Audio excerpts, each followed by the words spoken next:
اگلے باب کی طرف آتے ہیں۔ باب اذا قال الرجل لوکیلہ دعہ حیث اراک اللہ وقال الوکیل قد سمعت ما قلت۔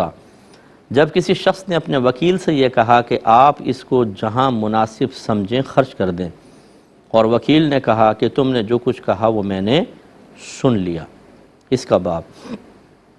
تو آپ جانتے ہیں باب میں شروع سے بتاتا آ رہا ہوں کہ بعض اوقات حدیث میں کوئی چیز موجود ہوتی ہے، مضمون یا کوئی جملہ، امام بخاری رحمۃ اللہ علیہ، یا کوئی مسئلہ ہوتا ہے، امام بخاری اس کو عنوان کے طور پہ اوپر ذکر کر دیتے ہیں تاکہ اس عنوان سے آپ اندازہ کر لیں حدیث میں کیا آنے والا ہے، اور اس عنوان کو باب کا نام دے دیتے ہیں۔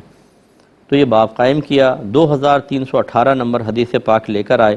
حضرت انس بن مالک رضی اللہ تعالی عنہ کہتے ہیں کہ حضرت ابو طلحہ رضی اللہ تعالیٰ عنہ مدینے کے انصار میں سب سے زیادہ مالدار تھے، اور ان کے نزدیک سب سے زیادہ پسندیدہ مال بیروحا کا باغ تھا، اور یہ مسجد کے سامنے تھا۔ رسول اللہ صلی اللہ علیہ وسلم اس میں داخل ہوتے تھے اور اس کا میٹھا پانی پیتے تھے، اور جب آیت نازل ہوئی کہ تم ہرگز نیکی کو نہیں پا سکتے حتیٰ کہ تم ان چیزوں میں سے خرچ کرو جن کو تم محبوب رکھتے ہو، آل عمران کی آیت نازل ہوئی، تو حضرت ابو طلحہ رضی اللہ تعالی عنہ نبی کریم صلی اللہ علیہ وسلم کی بارگاہ میں حاضر ہوئے اور عرض کی، یا رسول اللہ، بے شک اللہ تعالیٰ اپنی کتاب میں فرماتا ہے کہ تم ہرگز نیکی کو نہیں پا سکتے جب تک تم ان چیزوں میں سے خرچ نہ کرو جن کو تم پسند کرتے ہو، اور بے شک میرے نزدیک سب سے زیادہ پسندیدہ مال بیروحا ہے، یعنی یہ باغ ہے، اور بے شک یہ اللہ تعالیٰ کے لیے صدقہ ہے، میں اس کی نیکی اور اس کے ذخیرے کو اللہ کے پاس ہونے کی امید رکھتا ہوں، یعنی امید رکھتا ہوں کہ اللہ قبول فرما لے گا، اور جب میں اللہ کی بارگاہ میں پہنچوں گا تو یہ مجھے اس کا اجر وہاں ملے گا۔ تو یا رسول اللہ، آپ اس کو جہاں چاہیں خرچ کر دیں۔ اب گویا کہ ان صحابی نے نبی کریم صلی اللہ علیہ وسلم کو گویا کہ ایک طریقے سے اس کا وکیل بنا دیا، رسول اللہ آپ جہاں چاہے خرچ کر لیں۔ تو نبی کریم صلی اللہ علیہ وسلم نے فرمایا کہ چھوڑو، یہ نفع آور مال ہے، میں نے سن لیا کہ تم نے اس کے متعلق کیا کہا ہے، اور میری رائے یہ ہے کہ تم یہ مال اپنے قرابت داروں کو دے دو، رشتہ داروں کو۔ حضرت ابو طلحہ نے عرض کیا، رسول اللہ میں ایسا ہی کروں گا۔ پھر حضرت ابو طلحہ نے اس باغ کو اپنے رشتہ داروں میں اور چچا کی اولاد میں تقسیم کر دیا۔ تو ذرا غور فرمائیں، کتنی پیاری پیاری باتیں ہیں اس میں۔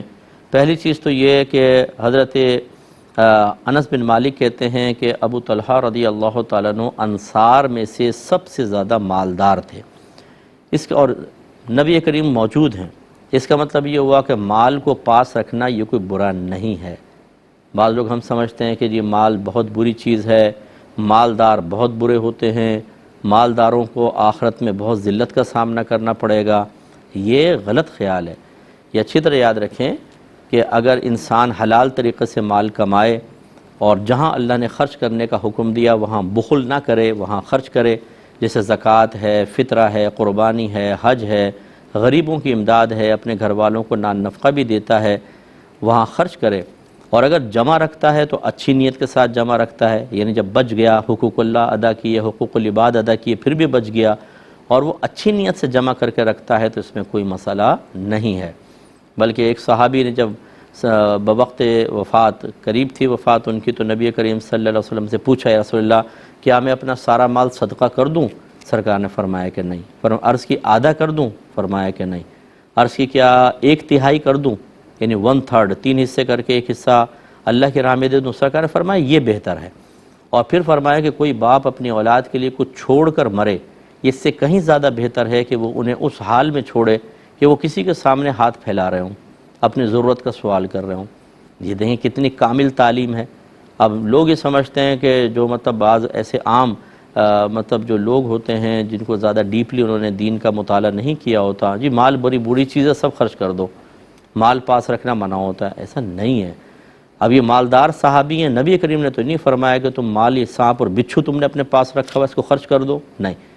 وہ مالدار ہے، لیکن ہوتا یہ تھا جب جہاد کی ضرورت ہے جہاد میں دے رہے ہیں، دین کے لیے چاہیے پیسہ فوراً دے رہے ہیں، صدقات ادا کر رہے ہیں۔ اس کے بعد اگر مال کی کثرت ہے کوئی نقصان نہیں ہے۔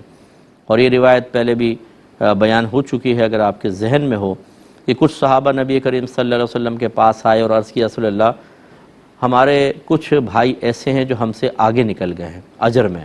سرکار نے فرمایا وہ کیسے؟ عرض کی کہ ہم بھی نماز پڑھتے ہیں، وہ بھی نماز پڑھتے ہیں، ہم روزہ رکھتے ہیں، وہ بھی رکھتے ہیں، لیکن ہمارے پاس مال نہیں ہے اور وہ مال خرچ کر کے اللہ تعالیٰ کی رضا حاصل کرتے ہیں۔ تو اس کا مطلب وہ ہم سے آگے بڑھ گئے، وہ ہم سے آگے بڑھ گئے۔ نبی کریم نے انکار تو نہیں کیا، یہ تو نہیں فرمایا کہ تم غریب ہو اور غریب کا مقام زیادہ ہوتا ہے، امیر تو ذلیل ہوگا، امیر تو پیچھے ہوگا، اس کے درجات کہاں سے بلند ہوں گے؟ نہیں، مانا سرکار نے، جب انہوں نے کہا انکار نہیں کیا، لیکن یہ ضرور فرمایا کیا میں تمہیں ایک ایسی چیز نہ بتا دوں کہ جو اسے کر لے اس دن اس سے زیادہ کوئی افضل نہیں ہو سکتا سوائے اس کے جو یہی عمل کر لے۔ تو صحابہ نے عرض کیا رسول اللہ بتائیے، تو سرکار نے فرمایا کہ ہر نماز کے بعد 33 مرتبہ سبحان اللہ، 33 مرتبہ الحمدللہ اور 33 مرتبہ اللہ اکبر، 99، 34 نہیں فرمایا، یہ کر لے تو سب سے افضل ہے۔ کچھ دن بعد پھر وہ صحابہ آ گئے، یا رسول اللہ ہم نے یہ عمل کیا، جب ہمارے مالدار بھائیوں کو پتہ چلا انہوں نے بھی اس کو شروع کر دیا۔ تو رحمت کونین صلی اللہ علیہ وسلم نے ارشاد فرمایا اللہ کا فضل ہے، وہ جس کو چاہے عطا فرمائے۔ تو اس حدیث سے ذرا اندازہ کریں، اور یہ بخاری میں موجود ہے کہ سرکار نے مال کی موجودگی، مال کی کثرت کو ناپسند نہیں فرمایا۔